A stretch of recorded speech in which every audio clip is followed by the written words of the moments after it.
Okay, here's how Miro works. See, it's amazing. What's everyone doing at David's desk? Ever since marketing started using Miro's collaborative online whiteboard, he thinks all our other teams should sign up. Why? He says Miro's making his meetings disappear. And if every team gets on it, that means even less meetings. They're using Miro for brainstorms, mind maps, customer research. So could we use Miro instead of having another 100 meetings for every round of feedback? Yep. You can comment, react to ideas, even leave a recording on the board. And what about presentations? There are Miro templates for that. How do you know so much about Miro? I've actually been using it all along. I just used a Miro board to plan the best vacation. Okay, I'm on board. See how Miro users save up to 80 hours every year by meeting less and doing more. Get on board at Miro.com with 3 boards free forever. That's MIRO.com. Hey, I'm Jeff Zito, and this is another episode of the Celebrity Jobber Podcast. How about the world of professional sports? A dream to most and a reality for this guest, Rayshawn Jenkins, safety for the Jacksonville Jaguars, who, by the way, are having a pretty great season so far this year. You know, some say 1,000,000 to 1 to make it in professional sports. And the odds definitely stacked against Rayshawn. How did he get to where he is today? He'll take us through the steps that led to his success. And we'll talk about some of the success that he's had off the field and his first job. What would Rayshawn Jenkins be doing if not playing safety for the Jacksonville Jaguars in the NFL? We're going to find out on this episode of Celebrity Jobber. The Celebrity Jobber Podcast with Jeff Zito. If you like what you hear, please subscribe, give a 5-star rating, and leave a review. Check out all our past episodes on Apple Podcasts, Spotify, or wherever you pod. What if these celebrities weren't famous? What would they have become? What was their first job? We're about to find out. Hey, what's up? Hey, Rayshawn, how are you? I'm good. How you doing, Jeff? Doing great, man. Born and raised in St. Petersburg, Florida? Your whole life you spent here, or tell me a little bit about growing up?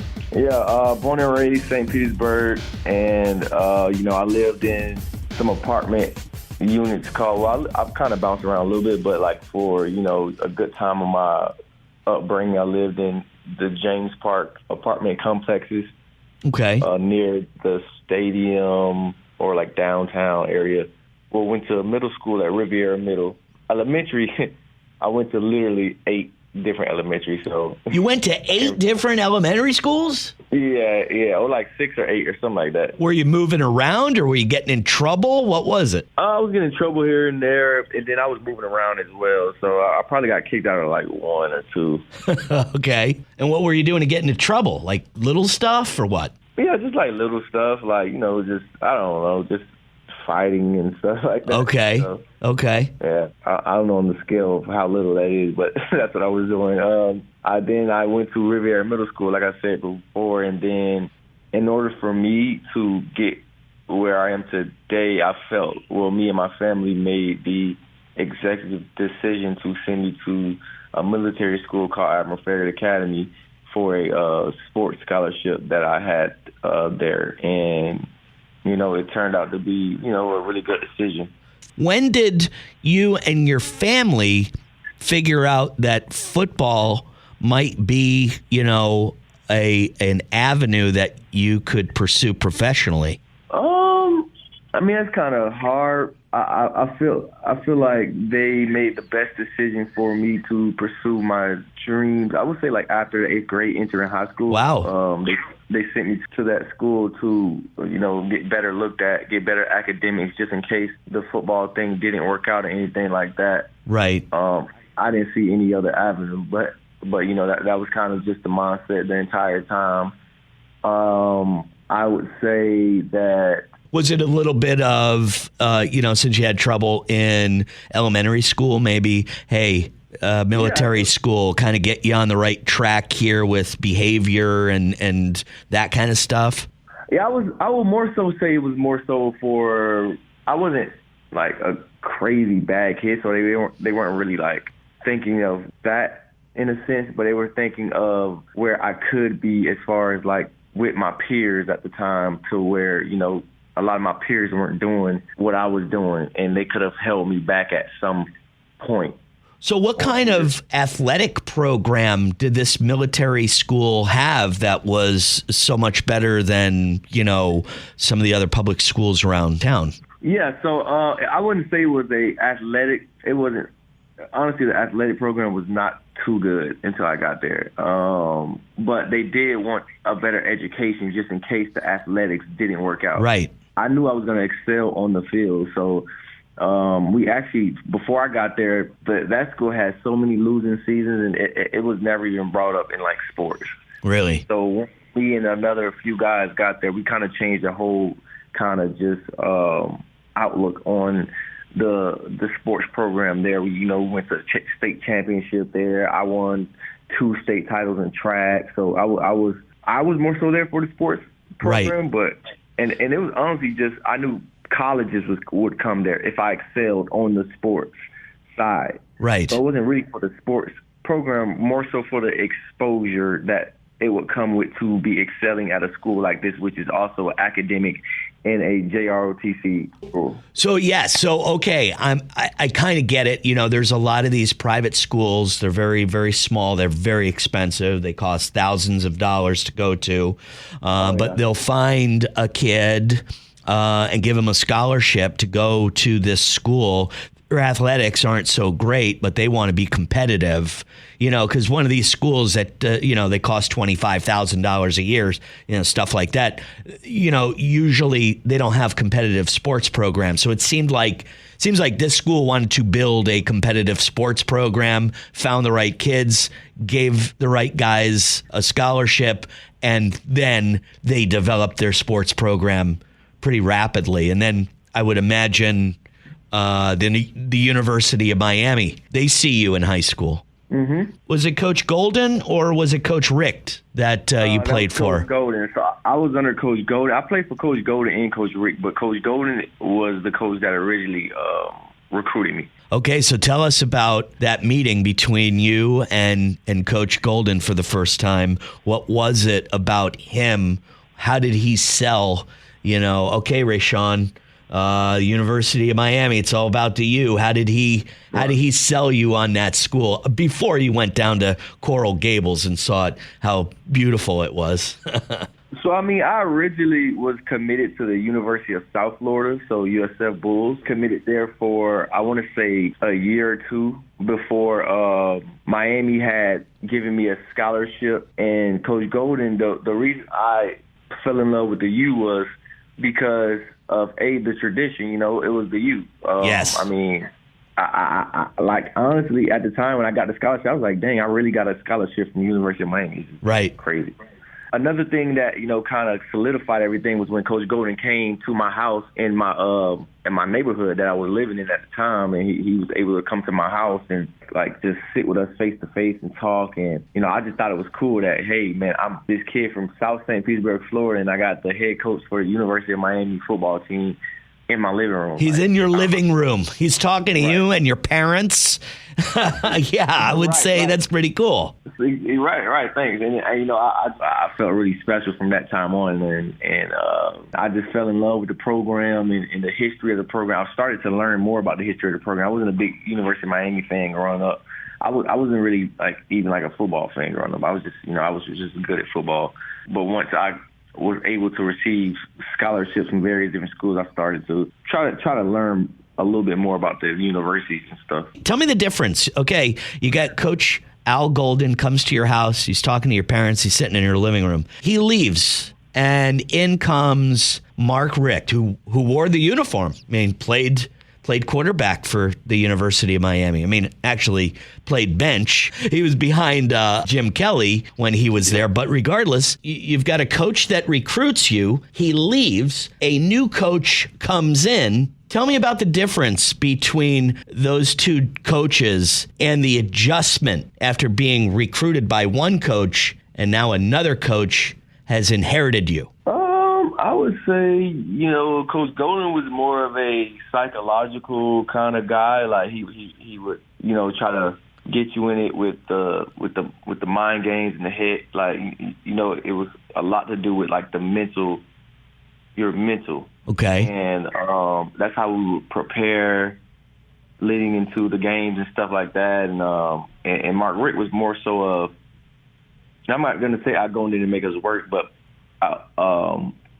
Mark Richt really brought that SEC. He came from Georgia, so he really brought that SEC hard hat, lunch pail mentality, just beating up the weight room, staying in the nutrition cafeteria, and just getting real bulky to be able to compete all year round, and being able to bring out the best potential athlete that you could possibly be physically. Interesting.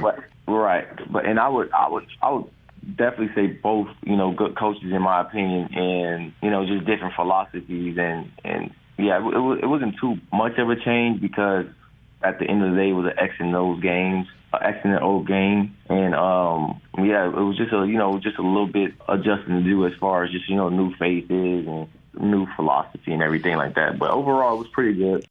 All right, folks, something very important that I wanted to bring up, which is recipe boredom. It's a real thing, but not anymore since I found HelloFresh. Okay, I don't know about you, but in my world, I eat 5 things: pork, chicken, beef, fish, pasta. Rinse and repeat. After a while, nothing sounds good, but not anymore. That's right. HelloFresh is America's #1 meal kit. So now I'm skipping trips to the grocery store, and I count on HelloFresh to make home cooking easy, fun, and affordable. Dig into their biggest menu yet, with over 45 dinner options to choose from weekly, and even more market add-on items that suit any lifestyle. Delivered right to your door. So if your New Year's resolution is to save money, eat better, or stress less, HelloFresh is here to help you do all 3. Go to HelloFresh.com/jobberfree and use code JOBBERFREE for free breakfast for life. That's 1 breakfast item per box while your subscription is active. Free breakfast for life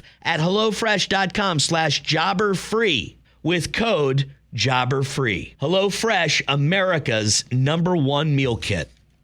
What do you consider your big break, Rayshawn? Like, was it a specific thing? Was it like that high school All-American game with Hugh Jackson? Was it getting Al Golden in your living room to recruit you? Was there a specific moment or a series of events that you would consider your big break to where you are today?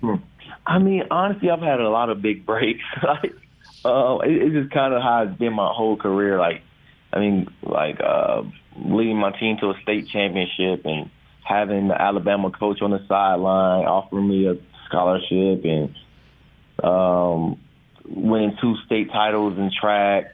But I would say my biggest break, to where it kind of made my just future a little clearer, was probably getting invited to the NFL Combine, 2017 NFL Combine. Yeah, tell me about that experience. Yeah, it was cool. It was in Indianapolis. And I would say it's an interesting experience. It was really tiring. You're up for hours and hours and hours, interviews, and you don't go to sleep until late, and then they get you up the next day, and you have to do all this media. And the third day, you're doing combine drills and running around and running 40s and doing everything like that. Right. I mean, overall, it was I'm thankful for it, and it was an interesting experience. Yeah, so that kind of puts you on the map. You got to be invited to the NFL Combine. If you're playing if you're playing college ball, you don't automatically go to that. You need to be invited to that when you do show up, and it's on TV.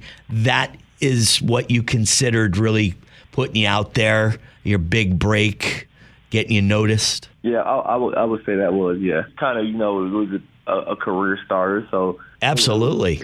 So then you were drafted that year. Tell me about that phone call. Obviously that changed your life, getting that phone call from the Chargers. Every kid always dreams about that phone ringing and picking up that phone. Take me through that day for you, draft day. So I was in my parents' living room, and we're watching the draft. The first day, I obviously knew I wasn't going first day. It just was what it was, first rounder. Right. You'd have knew by then. if you were going or not, or you had a chance. Okay, second day I'm watching it. It's the second and third round, and I'm thinking, okay, maybe I got a shot here. Like later on in the maybe third round, I was projected pretty high. I still didn't go in. So I don't know. I was just kind of mad, honestly. I was mad. Really? Yeah, I was pretty pissed. And then I woke up this third day, and as soon as I woke up, I turned on the draft. I see Steelers come on the draft board, and right. I'm getting a phone call from a California number. There's a number on the phone that you don't quite recognize. Now you got to be like, okay, this is it, right? Right. Oh, absolutely. And I'm just like, I'm looking to see if like any California teams are on the board, and there's not.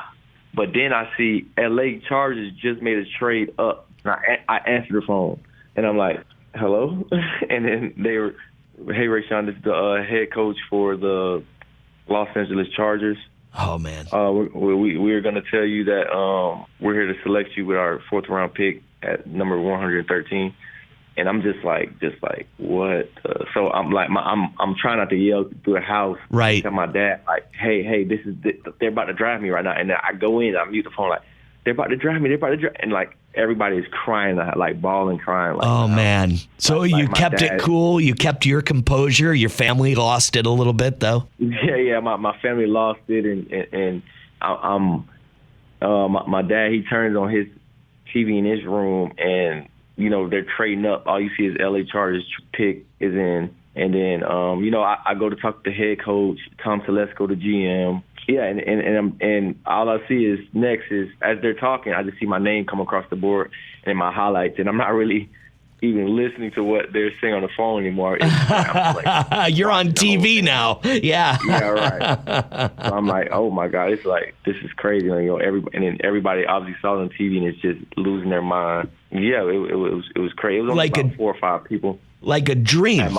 Was it like you were in a dream? Like you were in, that had to be, such a cool moment for, life-changing for sure. You're telling me about the apartments that you're living in South St. Pete. You get that phone call, and now immediately your life has changed forever. Yeah.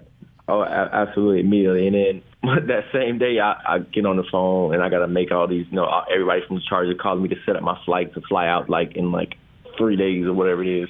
And, as I'm setting these phone calls up, maybe 5 to 7 minutes later, I look outside of my house. There's literally 100 people on the street. Oh, wow.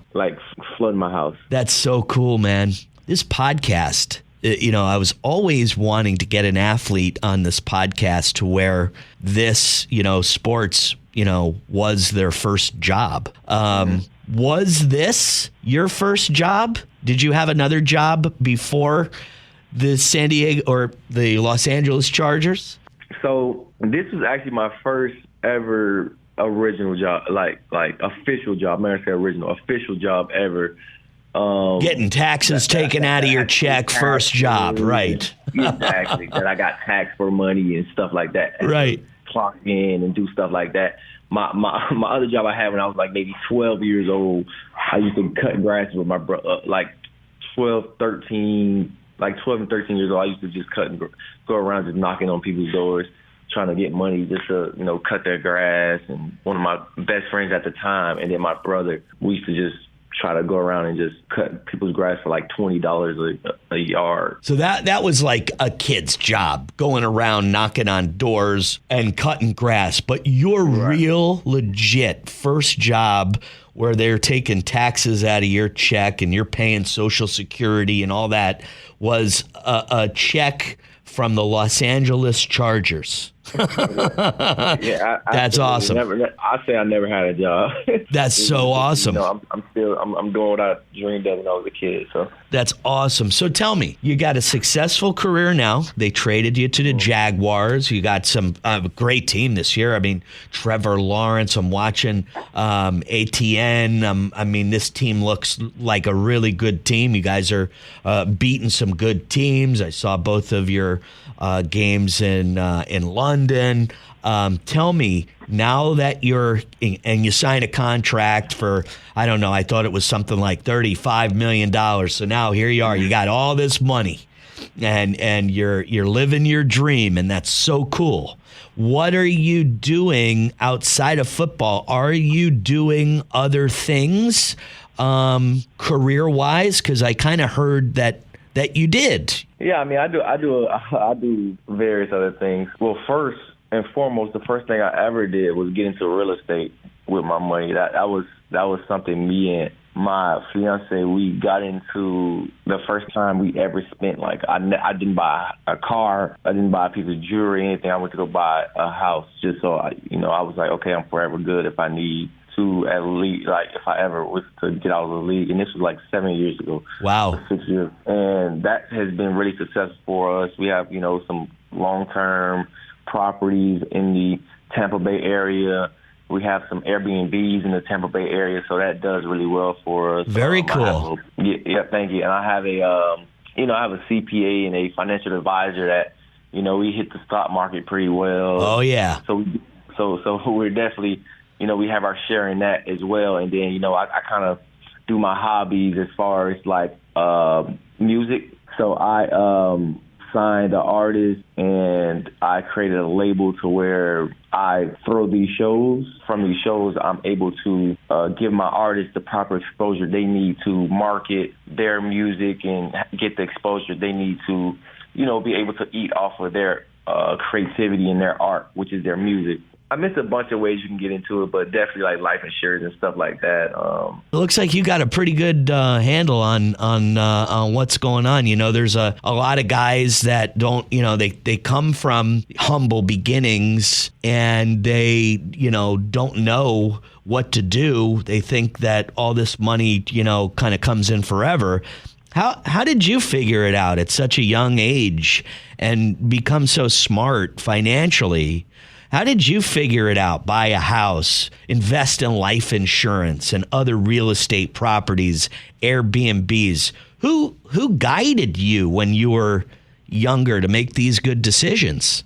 I mean, I don't know. I would just thank God for my common sense, honestly, because I didn't know anyone that owned a house growing up, or was in the stock market, or so I think just learning over time. I think my environment that I was put in both environments, because my first environment, I was so thankful that I got out that I didn't want to go back, so I was scared to mess my money up. So I was like, you know what, I want to be able to be wealthy forever, and not, especially this is a blessing. A lot of people don't come across this, so it was just really being the thinking person I am. My fiance, she was one of the first people to basically convince me to go get the house and things like that. She basically, I always wanted to, but she kind of pushed me just do it. What, this is what we need to do. I had a kid in college, so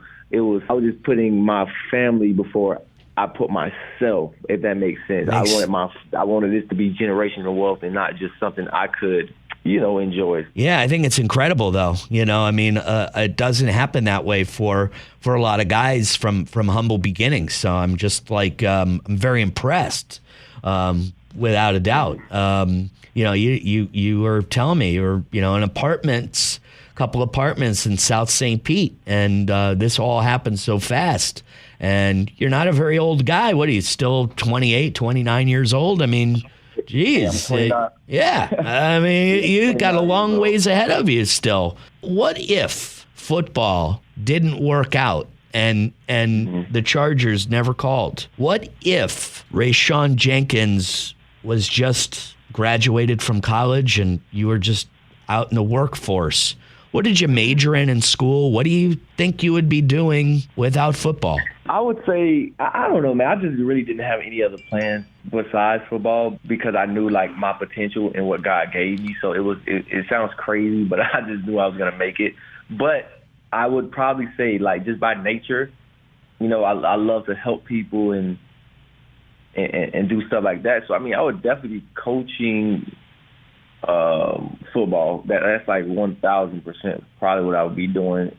Coaching football, helping my dad run his barbecue shop. I'm really close with my dad, so I'm pretty sure me and him would have been, doing some things together and just various stuff, man. But by nature, I'm just a person who likes to help people. So I would probably, and give people knowledge. So I'll probably be coaching or doing something like that. I would have said real estate, honestly. Yeah. But who knows if I would have had the interest for real estate had I not had the money. So that's just hard to say. Right. Man, I tell you, you're impressive, man. And, congrats on all your success. And what really I want everybody to know about Rayshawn Jenkins is that I meet him in the hallway at work. He was just about as nice of a guy as you could imagine for who he was.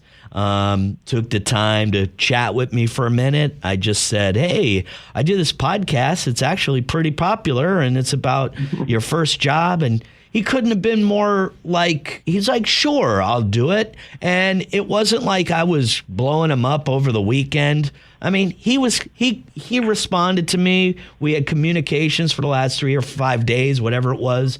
And I was like, man, this guy's a really cool dude, really down to earth dude. So I think he'd probably be pretty successful doing anything, but probably in a business that requires you to talk to other people because you're a people person. You're a guy, maybe sales could have been something that you were into because you're friendly and you can get people to like you and you can communicate with people. That's not an easy thing to do. I appreciate that, Jeff, man. Those are, kind words coming from you, man. Appreciate that. Rayshawn Jenkins. He plays safety for the Jacksonville Jaguars. Really impressive guy. By the way, that was his first job. He cut grass with his best friend and his brother back when he was a kid, knocking on doors. But his real first job, where he's getting taxes taken out and getting a paycheck, is with the NFL. So that's pretty huge. From humble beginnings and didn't have much growing up, in the inner city of St. Petersburg. What I found just really cool was how he took us through draft day and described that phone call that he got. I dreamt of getting that phone call. I dreamt of my son getting that phone call. I mean, that's something that you dream about. Was his reality. And I just thought that was an incredibly great story. His big break, being invited to the NFL Combine back in 2017. Not everybody gets an invite to go to the Combine. He did. He got to show his skills. He kind of got on the map right then and there. That was what he calls his big break. Not to mention when Coach Al Golden from the University of Miami went and sat down with Rayshawn and his parents in his living room in St. Petersburg. If not for football, I say he'd be pretty successful in the world of sales. He said he wanted to help people, and he would have gone into coaching or helped with the family business. His dad, Charlie's barbecue place, Big C's Barbecue in St. Pete. I still haven't gone there to try any ribs, but Rayshawn tells me I definitely need to stop in. So Charlie, expect to see me here in the very near future. Man, guy starts off in humble beginnings and comes into $35 million, investing in real estate, the stock market, life insurance. He wanted to make sure he had generational wealth for his family. Didn't go out and buy a fancy car, jewelry, real estate.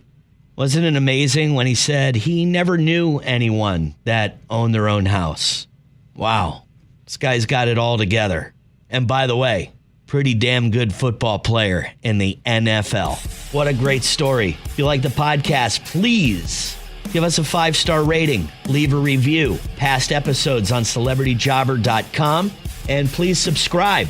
Check out our brand new YouTube channel, which is youtube.com/@CelebrityJobber. You can subscribe to that as well. And we stream on every platform, wherever you pod. Apple Podcasts, Spotify, everywhere. As well as CelebrityJobber.com. Thanks for listening once again to Celebrity Jobber. Until next week, I'm Jeff Zito.